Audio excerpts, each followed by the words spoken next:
Good afternoon from the Red Mic. Hope everybody's doing okay today. Today's Red Mic message: the rules. We live by the rules, we die by the rules, or we follow the rules long enough to where we can make the rules ourselves. I'd already planned on talking about rules today, and then earlier today I saw a thing on LinkedIn. It was actually a lady that I recently started following. She was a speaker on at that conference I went to in Phoenix, and she cited this Newsweek article where it said Gen Z is breaking company rules twice as much as boomers. Well, that was it for me. You know, between already having the idea that I was going to talk about rules today, plus that coming in last minute like that, I thought, okay, well, that's a sign. This is what I've got to talk about. So that's today's Red Mic message. Now, these Red Mic messages, I do them live every Monday through Friday, 2:30 Central, and they're both live on Facebook and on YouTube. Then I upload them later to Instagram and X and LinkedIn. They are life and leadership lessons that I've picked up, 25 years as a public servant, about 16 years as a youth sports coach and youth scouting volunteer, and 10 years as an athlete with far more heart than actual athletic ability. Sorry, my allergies are killing me today. My eyes have been wandering on and off all day long. And that's where I came up with most of these Red Mic messages. Basically, I just put my own slant on stuff that I've either learned out in the field or that is a variation on a theme. So today I'm going to talk about the power of rules and how understanding them can lead to success, whether you're following them 100% or you're just biding your time until you can change them. We often think of rules as constraints, but they can also be tools for innovation and strategic advantage. You can, if you are equally matched with somebody and you're both following the same rules and they're not following the rules, they're cheating or they don't know all the intricacies of the rules, little things and processes that you are allowed to do, you're going to have a layup. Either going to get caught cheating, or alternatively, you're going to outthink them because you know the rules they don't. In the movie The Skulls, that's sort of where I got today's title. The lead character was in a really dangerous situation, but he used his knowledge of the organization's rules to get out, to escape. He was able to predict outcomes, strategize, and manipulate the situation to his advantage. Let's talk football.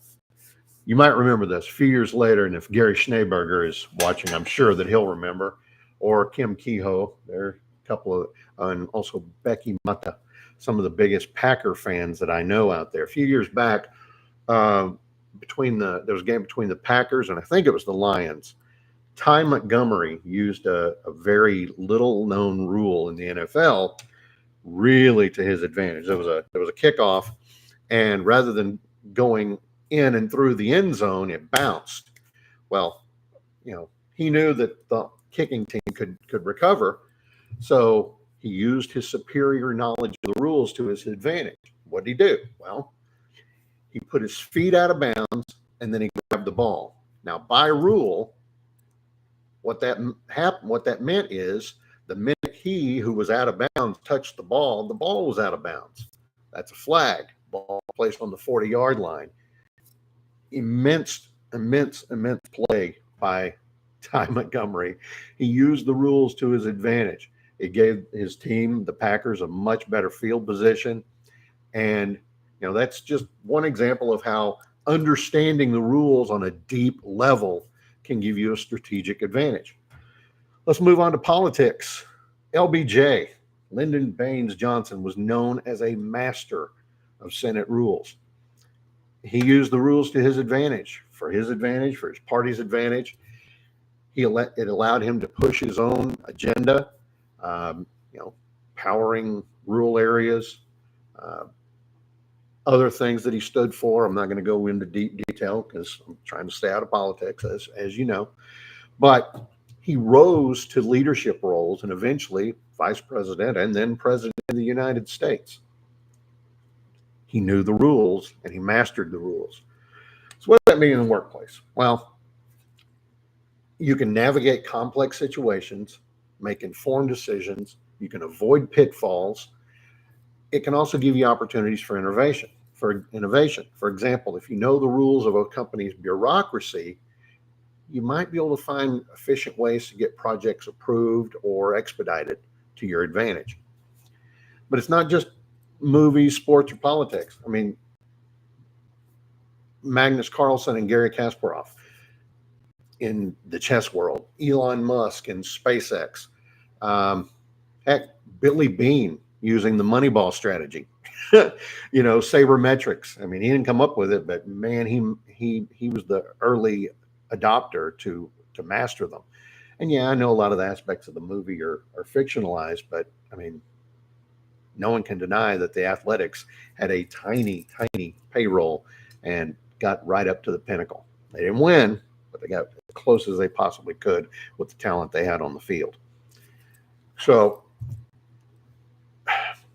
other examples in pop culture. Harvey Specter in Suits. Michael Corleone in Godfather. They know the rules. They know what to do. They know what not to do. And as far as Gen Z, breaking rules does twice as much as boomers. I think that article's got a little bit of bias in it. Yeah, Gen Z bugs me as much as they probably bug some of you, but they've got their processes, and they're the people that I think are going to follow the rules until they get to the point where they can change them. So, as they said in the movie The Skulls, and again, this is a variation, but we live by the rules, we die by the rules. But remember, while rules provide structure and order, they're not infallible. They can sometimes be unjust or outdated, but in those cases, challenge the rules, bend the rules, follow them to whatever extent is necessary without necessarily breaking the rules, until you're an opportunity to put your own spin on them, create your own rules for the game, for the playing field. And that's today's Red Mike message. I hope you found it interesting or helpful, or if nothing else, just a good way to kill a few minutes on a Tuesday afternoon. Again, I do these messages live every weekday, Monday through Friday, 2:30 Central. They're live on Facebook and on YouTube. I would ask you, if you're following me on Facebook, do a like, follow, share. If you're watching on Facebook, like, follow, share. Would really, really appreciate it. And other than that, I'll see you tomorrow. Remember this: life is short. Drink the bourbon. And yes, I'll explain that in more detail at some point in the future. Have a good day.